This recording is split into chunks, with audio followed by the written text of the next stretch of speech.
The Guy Perryman Show. Guy's Guests.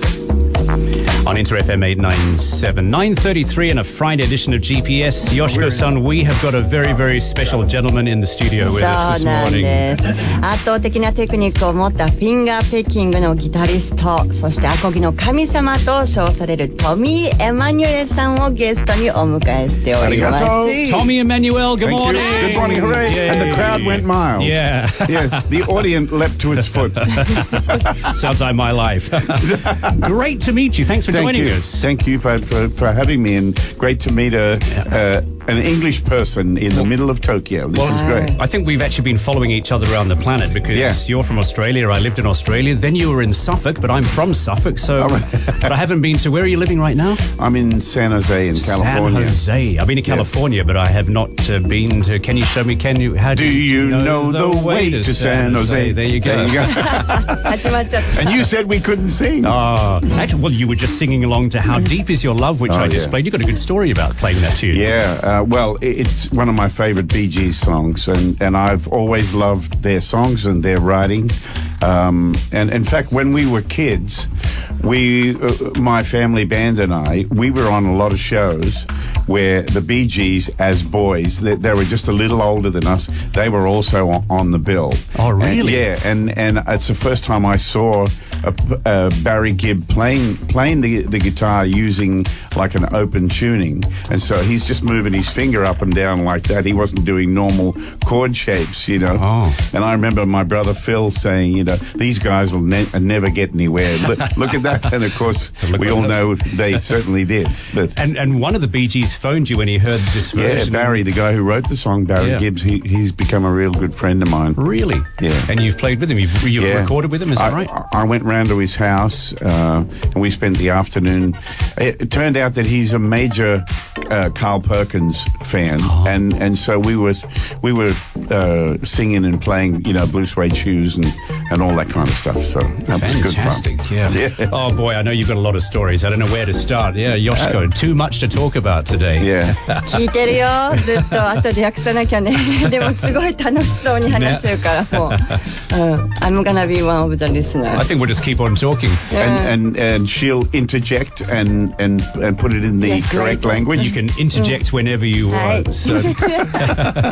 Let's go right back to the beginning. I mean, what, you picked up the guitar when you were how old? 4. 4 years old. I pestered my mum and dad to get me a guitar. Yeah.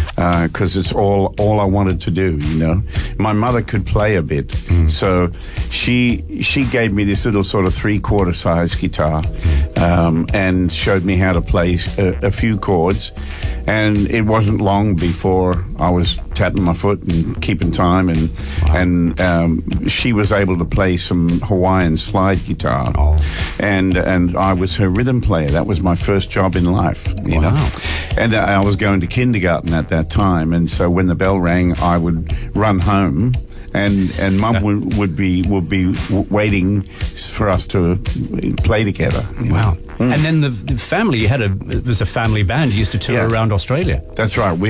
From 1960 to 65. We were the Emmanuel Quartet, and we travelled all over Australia. We went to places that had never seen white men before. You know, Wow. We played to a lot of Aboriginal audiences, and we went to places where we had to get permission to go in there to bring music and all that. But it was really a great experience. What an amazing upbringing and childhood. I mean, not many kids get that kind of opportunity. I mean, for you, did it feel special, or did you know it was special at the time? I didn't. No, we were just having fun and playing and trying to work out, you know, new songs all the time. We would hear a song on the radio, and like the Beatles or something like that, and my brother would go, you know, and I'd go. Like that, you know, we would hear the song on the radio, work it out by ear, and play it that night. Fantastic! That's amazing. We're totally untrained. I've never had a lesson. I don't read music. Everything I do don't read music? Not at all. Really? I wish I could. Yeah. I've just been too busy all my life. What a lucky thing! How amazing! You just go non-stop. You just keep on going. Yeah, so far. Is there one standout story? I mean, like I said, you must have a million stories, but is there one real standout story in your life, do you think, musically? Well, I think one of the greatest moments in my life was when my hero, Chet Atkins, called me at my house when I was living in Melbourne in Australia and asked me, did I want to record with him? You know, I mean, that was like, you couldn't have dreamt that up. You couldn't have dreamt yourself into that moment, you know. And when he asked me, did I want to record with him, I immediately said yes, and I said about. So he asked you to record with him. Yeah. I mean, it was an amazing thing because Chet had done albums with Les Paul, with Jerry Reed, and I mean he'd worked with everybody, and to have him call me was an amazing moment, and very inspired I was. I wrote a tune right then and there called Mr. Guitar, which was his kind of nickname, and I wrote it in about 10 minutes, and I rang him back, and my daughter held the phone up to my guitar and I played it to him. Can you play a tiny bit now? You bet.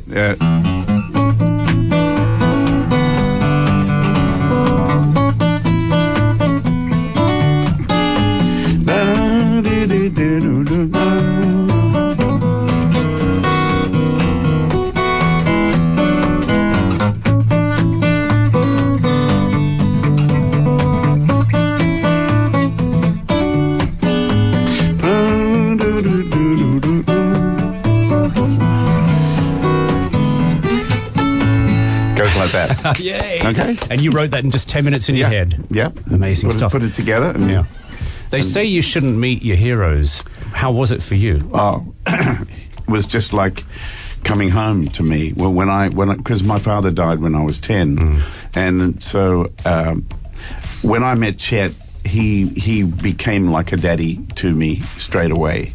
And him and I had a really special bond.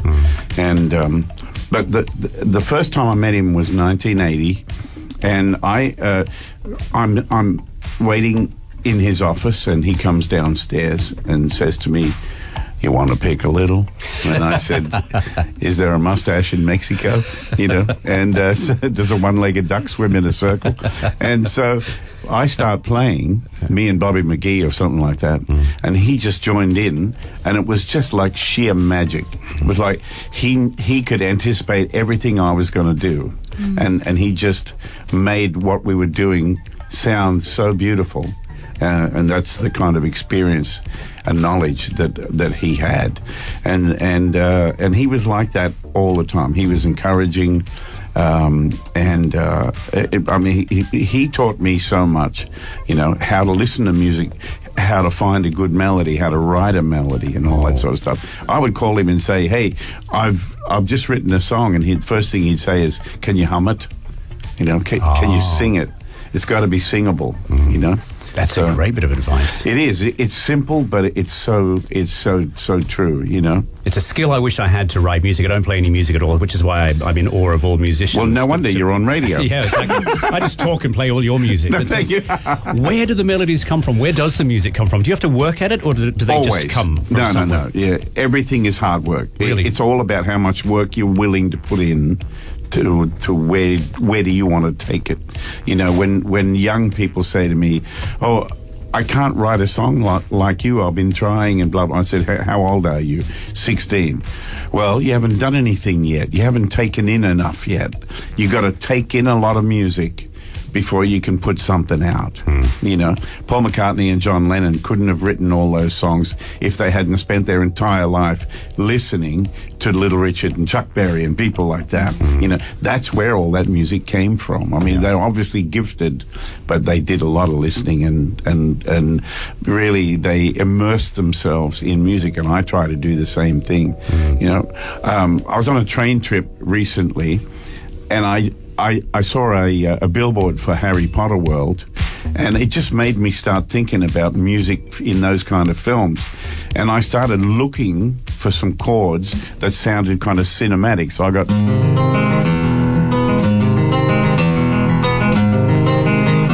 And because I found those two chords, I wrote the rest of the song on that trip, and I played it that night in Germany.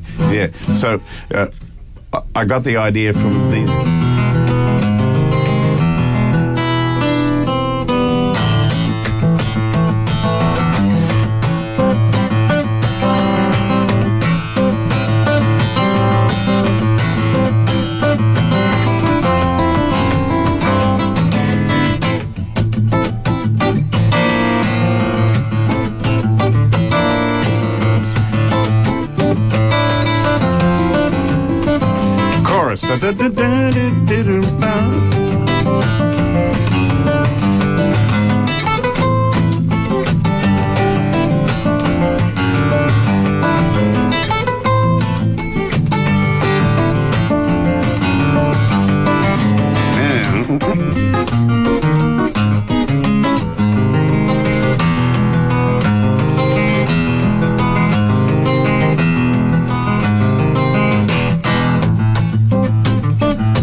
so forth. And Tommy Emmanuel is live with us in the studio. I just have to we have a round of applause for that. Amazing stuff. The audience went mild. Here we go. We were going to ask you to play with him, and I haven't had to ask you. Oh, no, you won't be able to stop me. Listening to that made me think of, like, you said you wrote that on the road. It sounds like a road movie tune to me. Exactly, yeah. I'm guilty of writing a lot of road songs, you know. Yeah. James Taylor said the same thing. He said, "Shame on me, one more highway song," you know. So, yeah, but I there's a song of mine called "Traveling Clothes," which is the same thing. You know, I'm in a hotel. I put out my clothes because I know I'm going to go on a plane, so I'm going to wear these warm, comfortable things. And I thought, they're my traveling clothes. Maybe I should write something from their perspective. Where have they been? What have they seen? You know, so.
Traveling clothes. Yeah. Okay, you've just been to China. You're here in Japan. You're going to Korea tomorrow. Is that right? Or in a couple of days' That's time? correct, yeah.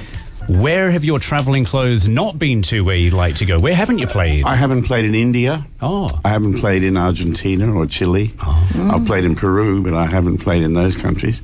South Africa.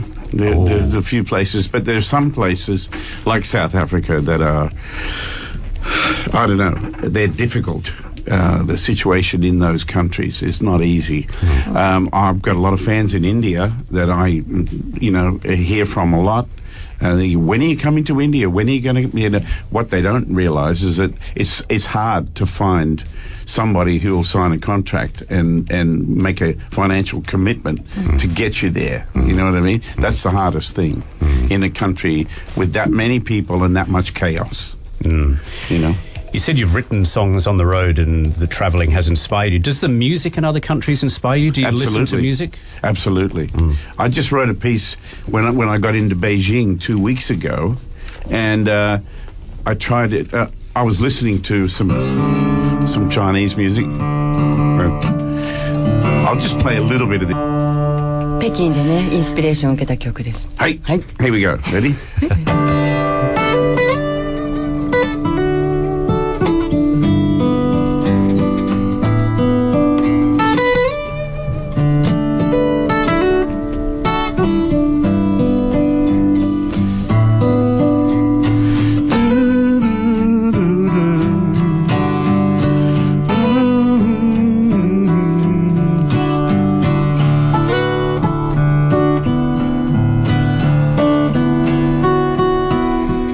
That's called The Wide Ocean. The Wide Ocean. And you know who gave it the title? My 4-year-old daughter. I made a little demo on my iPhone.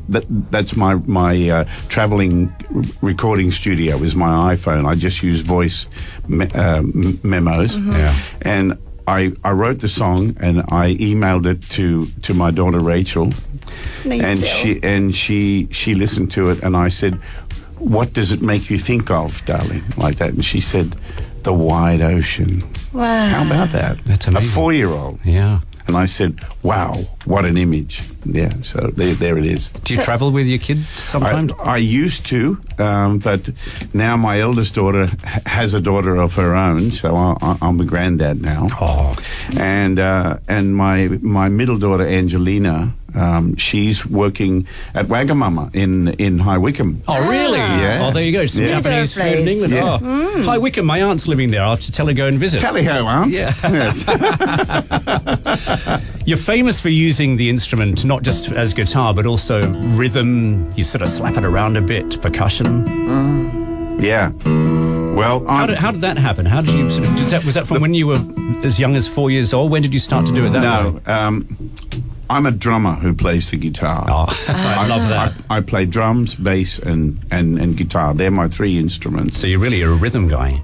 I've always been a rhythm guy. It's all about the groove and all that sort of stuff, right? But I started banging on the guitar when we had technology that started to in acoustic guitars that started to sound good, right? This is in the late 70s. There's a brilliant Japanese guitar company called Takamine, and I played a Takamine in those days, and it had a really good electronic system in it, right? And if you cranked it up and then hit the body of the guitar, it could sound like a drum. So I started doing that just for fun in the middle of a tune, like, Classical Gas or something like that. I would break into a percussion solo, so I'd go to...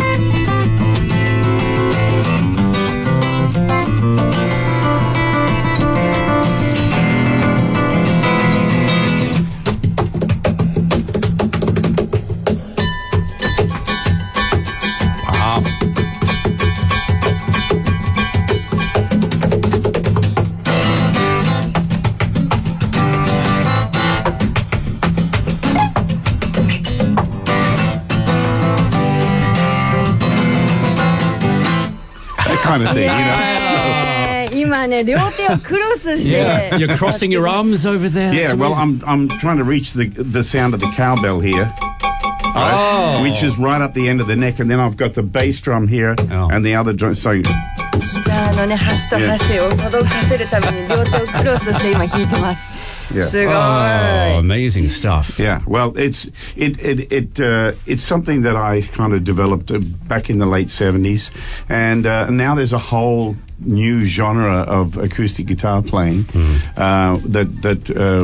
where people create grooves on the instrument while playing the song, and it to me it looks it's hard to relax and watch someone do that because there's so much involved, but there are some people who are so good at it. Andy McKee is one of them, and he's playing with me tonight at the show tonight. Yeah.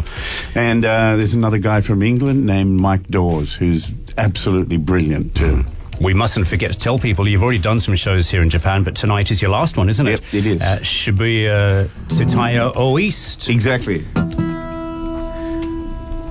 Sold out, by the way. そうです。I've just found out. If you storm the doors at 5 p.m. Let me in. Let me in. Exactly. Little pigs. We're almost out of time, but a question I have to ask, because I ask all musicians this, about just the power of music, and it's such a powerful force in our lives. And like I said, I'm not a musician, but what you guys can do makes me so happy. How about for you, for music? I mean, music must be such a powerful force in your life. It's everything to me. But it's what's running in my veins, and the older I get, the more it means to me, and the fact that, look, I've known since I was a kid, I don't quite know how to explain this, but I've always known that this is what I'm meant to do. When I play, something good happens to you. I don't know what it is. It's not me, but it's something that happens when I play, and that's why I play, because everybody benefits from it, including me. You know what I mean? If I see you and like the audience last night having the time of their lives, then I figure if I can do this enough, I can free people from concern, because when they're watching me and they're in the music, they're not thinking about any of their concerns. And so when I play, I give you freedom from concern. Exactly, that was happening to me just before. Exactly. Yeah. And that's why I play. What a beautiful way to sum up what music is for us. It is, yeah. On that note, all I can say is thank you. Thank you. Arigato, and thanks for having me, Guy. Appreciate it. 今の二人のブリリアントコンバセーション、私がきちんと訳して、後で I'm gonna put on Twitter. Yeah, I think we're running out of time, unfortunately. You're a man who loves to talk and play. Ollie, thank you so much. Yeah. Thank you. Tommy Emmanuel, you are a star. Thank you so much. Thank you.